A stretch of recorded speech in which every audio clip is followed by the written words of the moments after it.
네, 안녕하세요.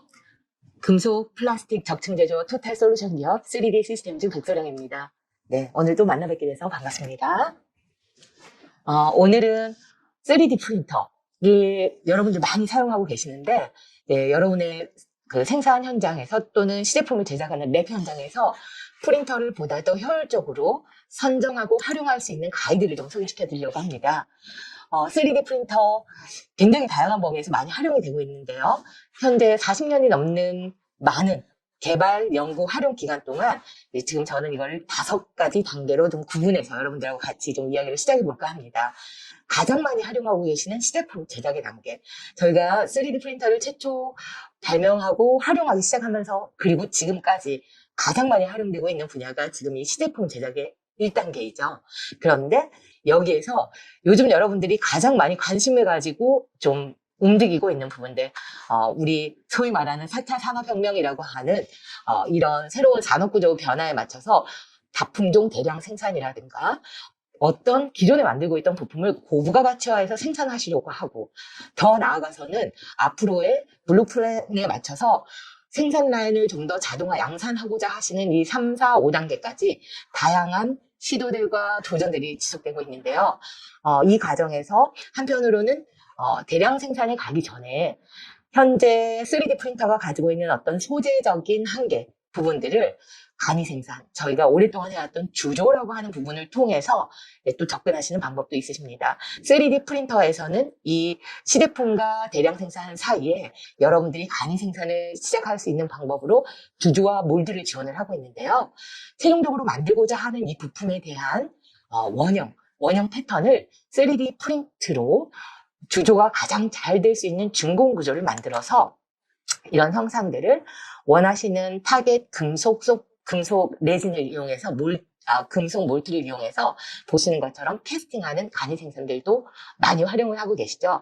그래서 여러분들이 지금 프린터를 활용을 하고 계시거나 또는 도입을 검토를 하시면서 보시는 것과 같은 다양한 목적들을 가지고 보고 검토를 하고 계실 텐데 이 과정에서 3D 프린터를 어떻게 선정을 하는 게 좋은지 저는 오늘 3단계로 이걸 나눠서 좀 같이 이야기를 해보고 싶은데요. 일단 첫째, 시제품을 제작하고자 할 때 검토하시는 방법과 생산 또는 양산의 목적으로 검토하시는 단계에서 검토하시는 내역들이 좀 상이하게 많이 다른 걸 여러분들이 더 잘 아실 것 같아요.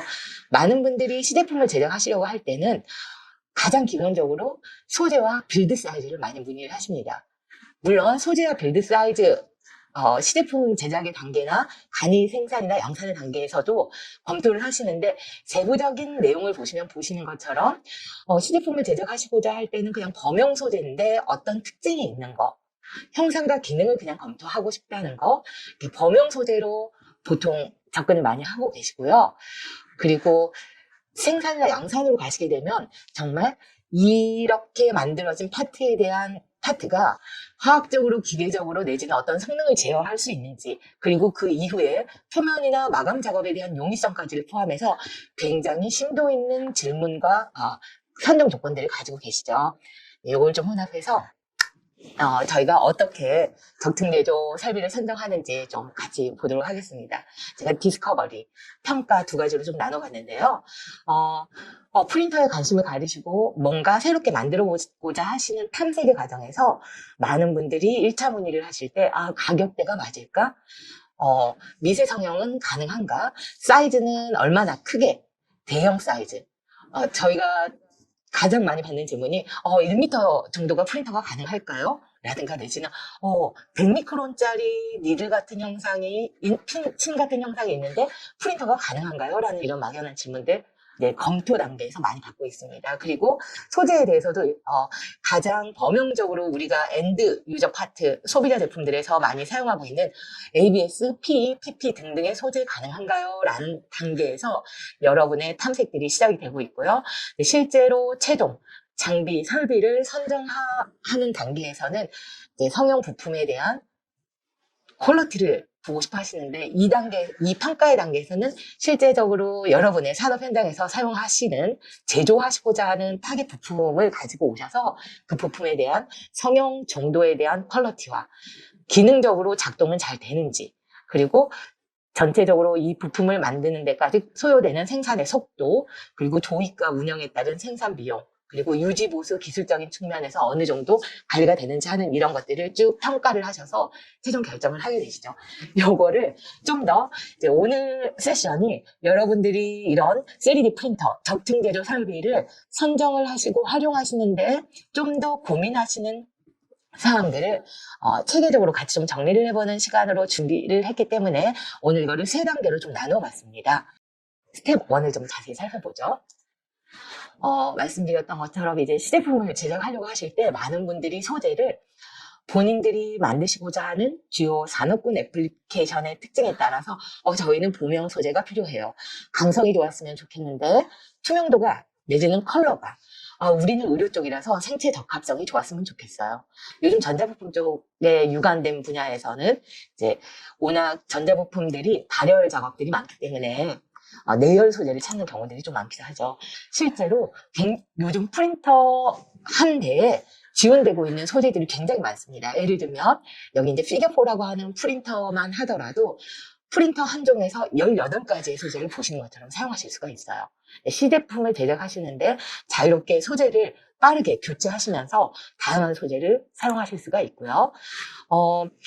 엔지니어링급의 소재를 원하시는 많은 분들이 또 SLS라고 하는 프린터를 도입을 하시게 된다면 나일론, 폴리아미드를 베이스로 해서 다양한 강성을 준다거나 내지는 고원 내열, 이렇게 복합 소재들을 사용해서 심지어는 알루미늄이라고 하는 플라스틱의 금속, 비철금속이죠. 비철금속 소재를 혼합한 이런 소재들도 있고 다양한 기능성 복합 소재들이 지원이 되고 있습니다. 금속도 실은 요즘 많이들 경험을 해보셨죠? 금속도 실제로 여러분들이 지금 보시는 것처럼 타이타늄이라고 하는 소재가 의료, 항공 분야에서 많이 사용되다 보니 이쪽 소재에 대해서 많이들 알고 계시는데 그 이외에도 초내열 합금에 해당되는 잉코넬이라든가 공구강을 만드는 머레이 증강, 일반적으로 범용적으로 의료든 산업적이든 생활용품에 많이 쓰는 스테인리스 강 등 코발트, 크롬, 굉장히 다양한 금속 소재들이 지원이 되고 있습니다. 그럼 이제 소재를 좀 더 상세히 보시면 앞에서 종류를 말씀드렸지만 소재는 실제적으로 여러분들의 산업적 애플리케이션적 목적에 따라서 그 기계적, 화학적 물성을 보면서 또 선택을 하실 수가 있는데 지금 같이 보시고 있는 MJP 2500이라고 하는 이 프린터는 오늘 이 웨비나를 주관하고 계시는 3D 팩에서 보유하시고 여러분들의 어떤 시제품을 지원하고 있는 프린터인데요. 보시는 것처럼 다양한 인장, 연신율, 충격 강도, 그리고 열 변형률 등을 포함한 물성 정보들을 지원을 하고 있습니다. 여러분들이 만들고자 하는 부품의 특징에 따라서 해당 물성의 적합도라든가 내지는 의료에 필요하시다면 의료 인증 여부를 매칭하셔서 선택적으로 지원을 받으실 수가 있고요. 이 스텝 1의 두 번째 단계로 프린트의 성형 사이즈 검토에서 굉장히 중요한 요소이죠. 보시는 것처럼 범용적으로 이렇게 카테고리를 구분을 해보면 100mm에서부터 미터급에 해당되는 이런 대충 4가지 카테고리로 나눠볼 수가 있는데 성형 사이즈, 프린트의 성형 사이즈라고 하는 거는 최종적으로 장비 가격의 차이를 굉장히 크게 만들기 때문에 여러분들이 성형 사이즈를, 프린트의 사이즈를 선정을 하실 때 좀 유연하게 생각하시는 게 좋을 것 같아요. 내가 소형의 부품을 쓸 거기 때문에 제작을 할 거기 때문에 굳이 10cm로 갈 필요는 없고요. 생산하시는 양이 작다면 10cm를 하시겠지만 대량 생산을 고민을 하신다면 지금 보시는 것처럼 대형 프린터에서 많은 파트들을 한꺼번에 출력해서 생산성을 오히려 압도적으로 높일 수가 있고요. 예를 들면 내가 사람 사이즈의 프린터를 하는데 이거를 프린트를 하느라고 큰 프린터를 구매를 하신다면 비용이 너무 비싸실 수가 있어요. 이 경우에 보시는 것처럼 여러 관절 부위 기능적인 어셈블리들을 고려한 세그먼트를 통해서 좀 더 작은 사이즈의 프린터를 검토하시는 것도 가능하시고요. 아주 작은 파트, 보시는 이제 볼펜은 참조 데이터로 같이 사진을 찍은 건데 작은 어떤 기계 부품을 만들려고 하신다면 해당 부품을 이렇게 자그마한 프린터이지만 스택 빌드라고 하죠. 여러 개 층층이 적층을 해서 프린트를 해서 생산성을 압도적으로 높이면서 이 작은 파트들을 마치 대형 프린터에서 활용하시는 것처럼 사용하실 수도 있어요. 그렇기 때문에 본인이 제작하시고자 하는 타겟, 부품들을 기준으로 해서 생각을 좀 유연하게 하셔서 가성비를 최대한 높일 수 있는 프린트 사이즈를 검토해 보시면 좋을 것 같습니다. 앞에서 설명드렸던 피겨4라고 하는 레이어링 없이 연속 출력을 하고 스테이킹 방식을 통해서 작은 부품을 볼륨 생산할 수 있는 프린터의 사례를 동영상으로 한번 보고 계시고요. 앞서 말씀드렸던 이제 굉장히 많은 프린터 기술이 있는데 지금 보시는 멀티제팅 3D 프린팅은 지금 우리 웨비나를 주최해주고 계시는 여기 3D 팹에서 직접 운영하고 계시는 프린터입니다. 이 프린터를 기준으로 우리가 앞서서 이야기했던 선정 기준의 특징들을 좀 같이 살펴보도록 하겠습니다. 네.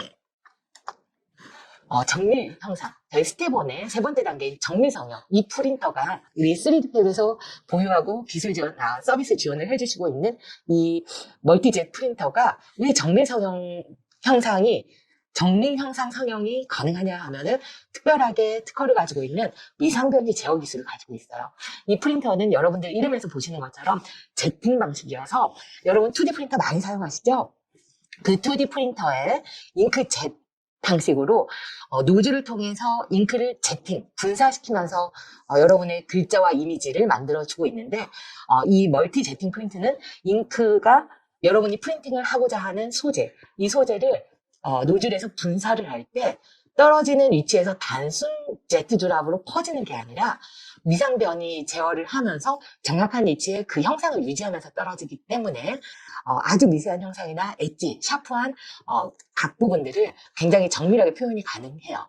그래서 지금 보시는 것처럼 필터 같은 사이즈라든가 이런 미세한 글자 텍스트들 이런 것들 또 드릴링하는 위치에 대한 포지셔닝 또 나사 드릴이나 이런 것들 태핑을 했을 때 사이즈가 정확하게 맞아 떨어지고요.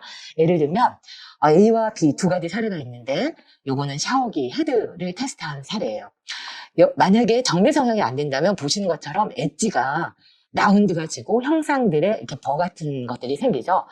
보다 더 정밀하게 표현된 엣지들은 다음과 같은데 기능 테스트를 해보면 샤워헤드 꼭지에서 물이 퍼지는 정도에 따라서 상태를 비교해 보실 수 있습니다. 이렇게 이제 아랫단이 우리 3D 팹에서 보유하고 계시는 멀티젯 프린터를 이용해서 시제품들을 구현하고 있는 사례들이고요. 정밀 성형은 또 한 가지 경량화 형상을 만들거나 디지털 텍스트 작업이 가능합니다. 보시는 것처럼 이 기계 부품들, 자동차 핸들이죠. 이런 부분에 기본적으로 제공되고 있는 번들 소프트웨어를 통해서 경량화, 키캐스트 같은 버튼을 눌러주시면 내부의 준공 구조를 자동으로 성형을 해줘서 이런 거는 강성 구조나 주조 분야에 응용하실 수가 있고 실제 40%에서 70%의 경량화 효과를 소재 사용 측면에서도 20%, 35%에 해당되는 비용 절감 효과를 보실 수가 있고요. 미세한 형상은 여러분이 지금 보시는 것처럼 다양한 디지털 패터닝을 프린터를 통해서 한꺼번에 출력하는 방식으로 해서 여러분의 전체 공정의 추가적인 단계를 한꺼번에 프린트로 작업을 할 수 있게 지원이 가능합니다. 여러분이 내부의 준공 경량화 구조는 다양한 기본 패턴들이 프린터 번들 소프트웨어에서 같이 지원이 되고 있습니다. 형상을 정확하게 잘 구현한다는 것은 그게 바로 기하 형상 구현의 자유도라고 할 수 있는데요.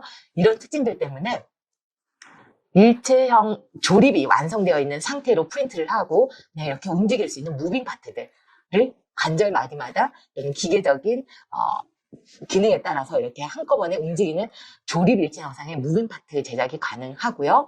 여러분의 소재의 특징에 따라서 보시는 것처럼 유격을 잘 조율하셔서 어떤 힌지라든가 일체형의 부품들을 한꺼번에 출력하실 수가 있어서 여러분의 작업의 효율성과 생산성을 높여주는 그런 효과들을 창출하실 수가 있습니다. 네. 이 정밀 성형이 만든 다양한 조립과 태핑 툴링. 이거는 이제 소재의 정밀 성형과 프린터의 정밀 성형과 소재의 물성, 강성 정도에 따라서 이런 구현들이 가능하겠습니다. 네, 여러분 1단계를 살펴보셨는데 1단계만 가지고도 여러분은 프린터나 소재들을 선정해서 여러분의 애플리케이션을 당연히 도전하실 수가 있으시고요. 앞에서 말씀드렸던 것처럼 좀 더 효율성을 고려를 하신다면 기하 형상 구현의 자유도 그리고 서포트의 생성과 제거가 어떤 방식이 용이할지, 그리고 최종 파트에 대한 퀄리티를 감안하셔서 표면 마감 작업의 다양성, 용이성을 함께 검토해 보시는 것도 좋을 것 같습니다. 이 단계를 하나씩 살펴보시면 저희가 기하 형상의 어떤 자유도가 높다, 이게 프린터의 장점이다라는 이야기를 많이 하는데요. 네, 보시는 것처럼 강성을 높이면서 경량화를 하기 위해서 저희가 해석 툴을 이용해서 위상 최적화를 적용한 이런 스케이트보드 같은 것들, 형상이 굉장히 유니크하죠. 기계 가공으로는 툴이 접근하기가 어려워서 레이어 바이 레이어 작업을 하는 프린터에서 가능한 방식이고, 우리 인체에 해당되는 이런 신체 구조의, 이거는 이제 뼈인데, 신체 구조 내지는 여기에 이용될 수 있는 다양한 임플란트 계열들은 몸의 형상이기 때문에 자연 형상이라서 우리가 일반적으로 CAD로 접근한 그런 프리미티브한 형상들과 굉장히 다른 형상이죠. 그리고 지금 오른쪽에 보고 계시는 파트는 위성의 챔버 형상인데요. 베르노이의 원리를 이용해서 추진력을 높일 수 있는 형상과 열 배출을 강화하는 이런 레이스 패턴들, 이런 식으로 설계를 하다 보니까 당연히 기존에 해오셨던 어떤 전통적인 공법인 주조, 소성 가공, 절삭 가공 등으로는 구현이 어려운 형상들, 그리고 대표적으로 우리가 프린터의 자유 형상이라고 하는 특징 때문에 많이 도전하시는 부분야가 금형의 내부 냉각 채널들을 좀 형상에 어댑티브하게 만들어서 쿨링 타임을 효율적으로 높여주시는 이런 채널 형상. 하단에 있는 요거는 이제 반도체 웨이퍼 쪽에서 사용하고 있는 다양한 웨이퍼 내부의 패턴들, 뭐 이런 복잡한 형상들, 기계 툴이 접근하기 어려운 것들, 이런 것들을 구현하고 싶다라는 목적으로 프린터를 사용하시는 경우가 많습니다. 그런데 이러한 기하 형상의 자유도를 구현하시려고 할 때 중요하게 고려해야 되는 포인트가 하나 있는데요. 그게 바로 서포트를 얼만큼 쉽게 생성할 수 있고 쉽게 제거할 수 있는가, 내지는 아예 서포트를 만들지 않고, 제거할 필요 없이 만들지 않고 접근하는 프린터 방법을 선택하시는 게 제일 좋겠습니다. 물론 서포트는 기본적으로 많이 만들어지고 SLS 프린터를 제외한 모든 프린터에서 서포트를 만들어야만 형상이 가능한데, 이거를 쉽게 제거하기 위해서 어떤 열적, 화학적, 물리적 방법을 고려해서 간편하게 제거하는 방법들이 있고요. 이 사례를 보기 위해서 아래 케이스로 한번 같이 따라가 보도록 하겠습니다. 의료 쪽에서 쓰는 파트인데 필터 역할을 해주고 있는 이 파트의 경우에는 내부 바틀이 비어 있어야 되고 유체의 흐름이 좋아야 되고 필터 역할을 해야 돼요.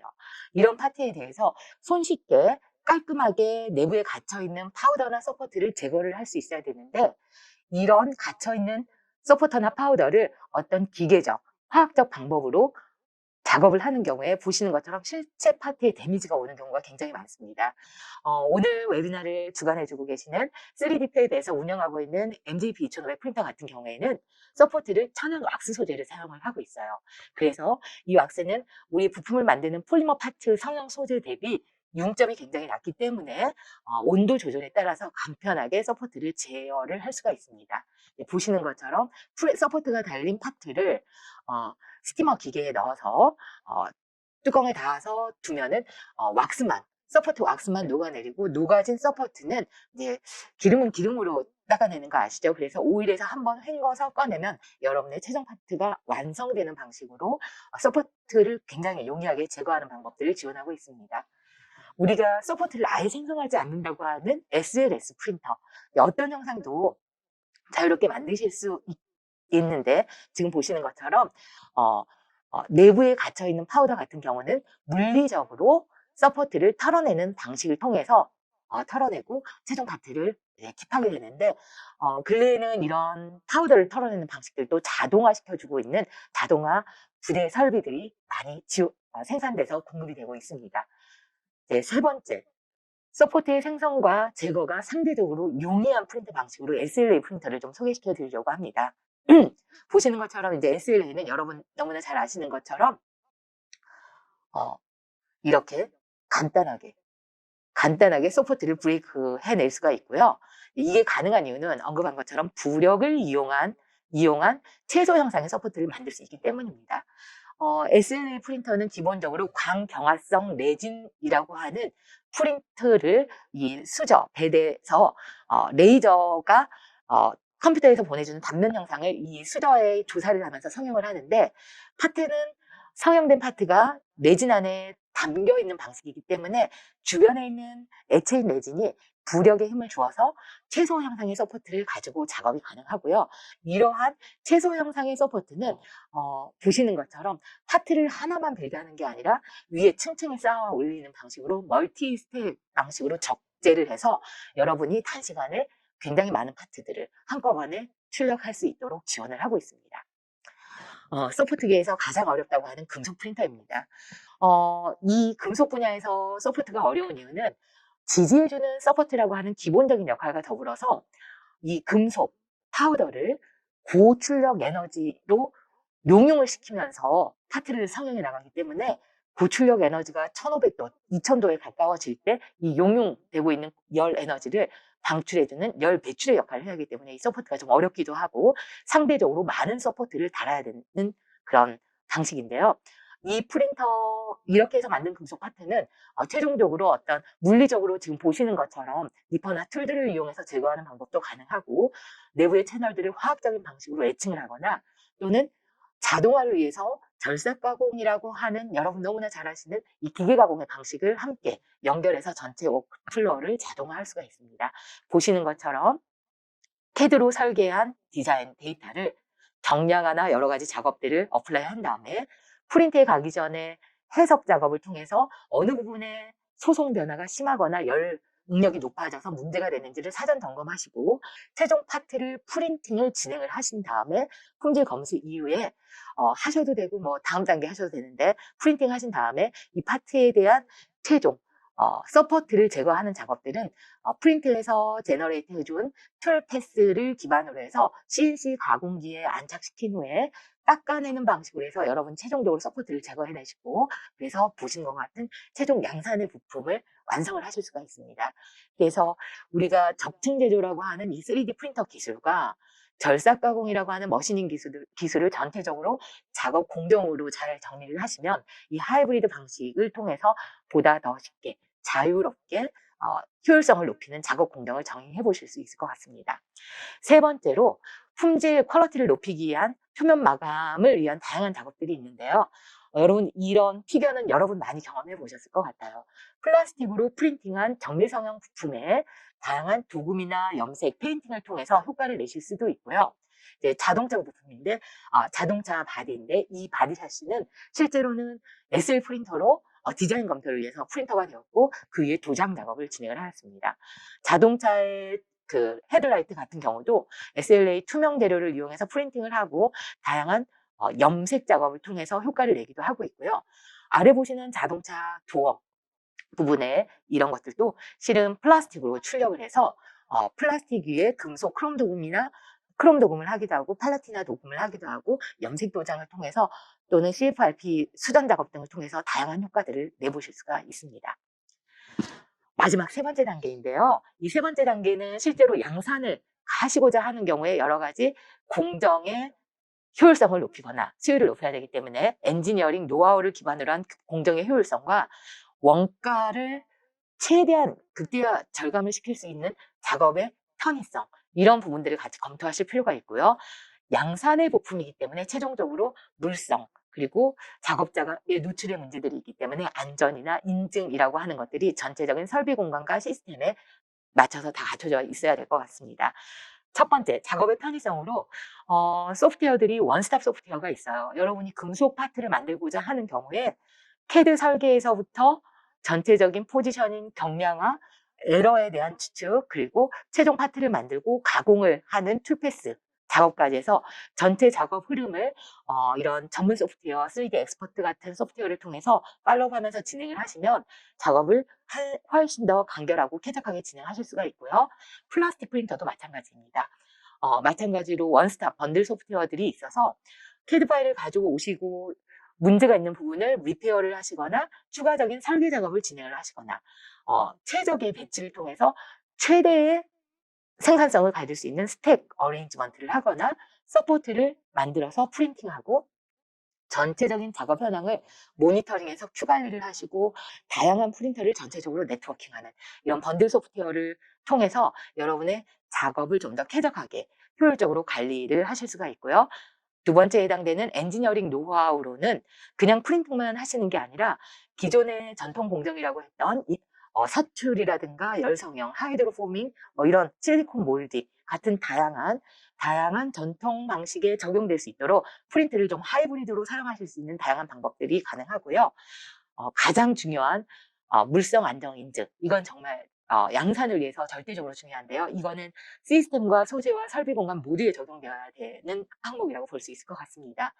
여러분이 만드는 최종 파트에 대한 기계적인 물성 이런 것들이 화학적인 기계적 물성들이 최종적으로 잘 보증될 수 있도록 금속에 대해서도 어떤 다양한 시편을 통해서 과학적으로 검증된 데이터들을 지원을 해야 될 테고 플라스틱 소재도 마찬가지로 이 물성에 대해서 기계적, 화학적 내지는 어떤 UV 환경에 노출되어 있을 때의 안정성이라든가 이런 것들 동시에 더불어서 기계 사용에 대한 안전 가이드, 소재, 화학적 물질을 취급하고 있기 때문에 당연히 어느 정도 위험에 노출될 수 있는 포텐셜이 있어요. 그래서 항상 머티리얼에 대한 세이프티 데이터 시트를 창조하셔서 안전적으로 사용을 하시고 모든 기계 설비에 KC 또는 CE와 같은 안전 인증들을 확인하셔서 여기서 권장드리는 가이드 규칙에 맞춰서 잘 활용을 하는 게 좋을 것 같습니다. 예, 이 모든 세 가지 스텝마다 세 가지 조건들을 기준으로 해서 여러분들이 프린터를 선정하시고 활용하시는 데에 대한 최종의 방법들을 좀 같이 검토를 해봤고요. 가장 정확하게는 여러분의 산업군에서 여러분이 만들고자 하는 파트의 애플리케이션 특징에 따라서 많이 또 구체적으로 들어가야 될 부분이 많을 것 같고요. 이런 부분에 대해서는 이제 보시는 메일이나 전화로 연락을 주시면 하나씩 자세하게 여러분의 케이스를 가지고 상담 지원을 드리도록 하겠습니다. 3D 랩에서는 굉장히 많은 프린터 설비와 전문가분들 그리고 교육 시스템들이 구축되어 있기 때문에 우리 3D 탭에 연락을 주시면 전문가분들이 많은 지원을 드릴 예정입니다. 네, 관심 있게 오늘 시간 내주시고 경청해 주셔서 감사합니다.